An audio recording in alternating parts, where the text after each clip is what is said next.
Alright, so I have a lot of information today, so just bear with me. I'm going to be going really fast. Okay, so my topic today is creation versus evolution. And the entire creation versus evolution controversy began in the late 18th century when discoveries in geology led to various ideas of an ancient Earth. And also the publication of Charles Darwin's On the Origin of Species by Means of Natural Selection brought what he said to be scientific credibility to evolution. And that brought a sense of respect to that field of study. And Darwin's argument against the church was that science affirmed his claim, his presupposition or his worldview, his basic belief about reality that the universe was billions of years old. And he said that science affirmed that claim, and in so doing, he said that the church was wrong in their religious belief that without claim or without evidence that they couldn't prove their claim. Without science, they couldn't prove their claim. So, however, this battle still goes on today because science has never confirmed or proved this claim.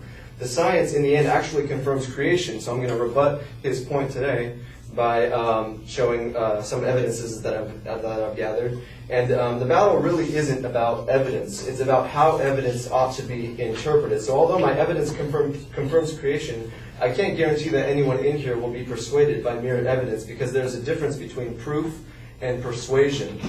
And it doesn't mean that there's anything wrong with my evidence, because my evidence is scientifically confirmed. However, it does mean that there's something wrong with people. People are not always completely rational.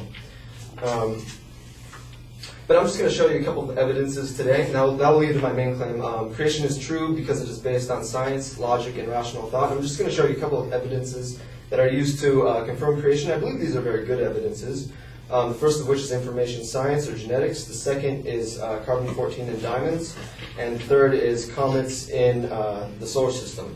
But the first of which is information science. Dr. Werner Gitt, information scientist and one of the leading experts in information science, says there is no known law of nature, process, or sequence of events which can cause information to originate by itself in matter. And that kind of makes sense. You know that when you read a book, it's got information and it has coded symbols and all these things that are designed for a specific action and intended purpose. And they didn't come about by an explosion in the printer, did it? You know that it had to have a creator. It didn't come about by a random chance process.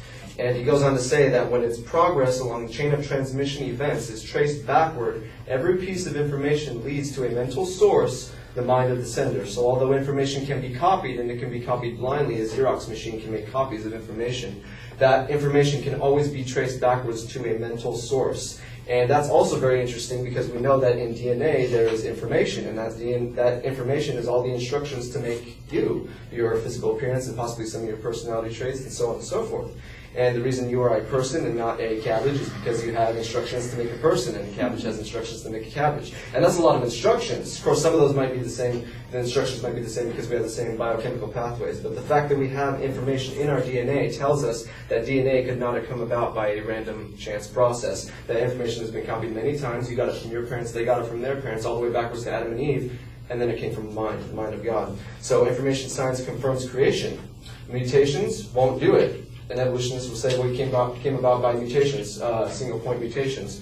Dr. Lee Spetner, PhD biophysicist, says that all point mutations that have been studied on a molecular level turn out to reduce the genetic information and not to increase it. And he says that not even one mutation has been observed that adds a little information to the genome.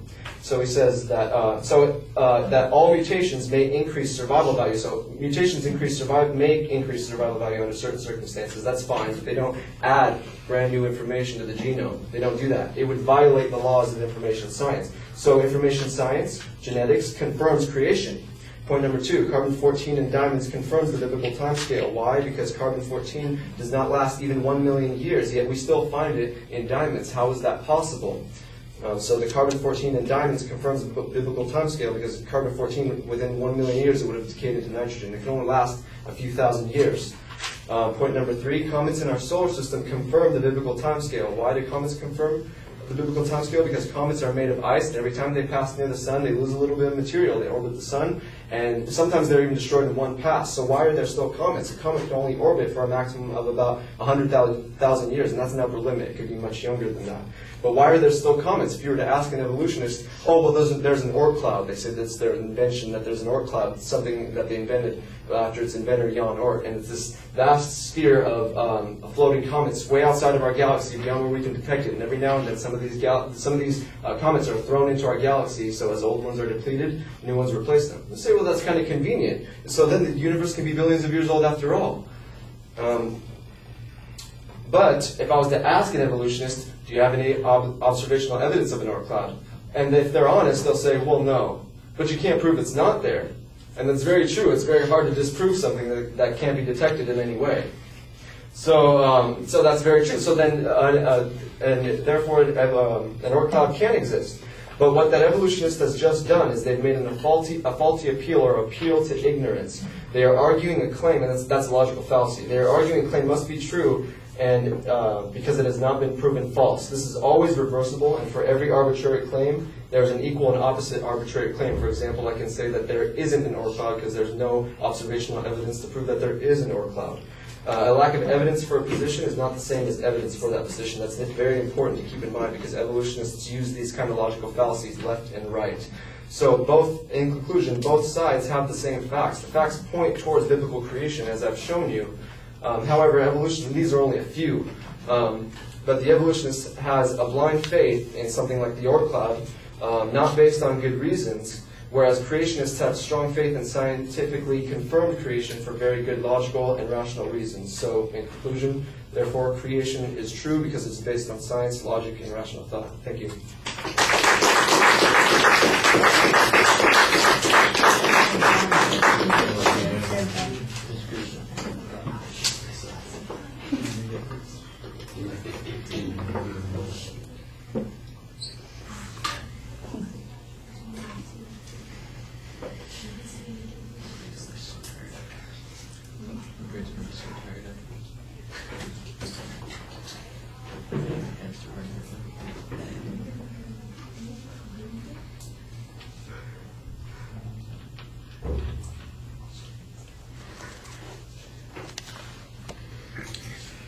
All right, let's start with the presentation. I think you have excellent audience contact and you use your voice pretty effectively. The pace is, like you said, it's probably a little quick because you're trying to cover so much territory, and I think you should probably limit a little bit more the focus of your argument so that you don't feel quite as much like you have to go so quickly. I'm sure that there's a lot more to explain as you go along.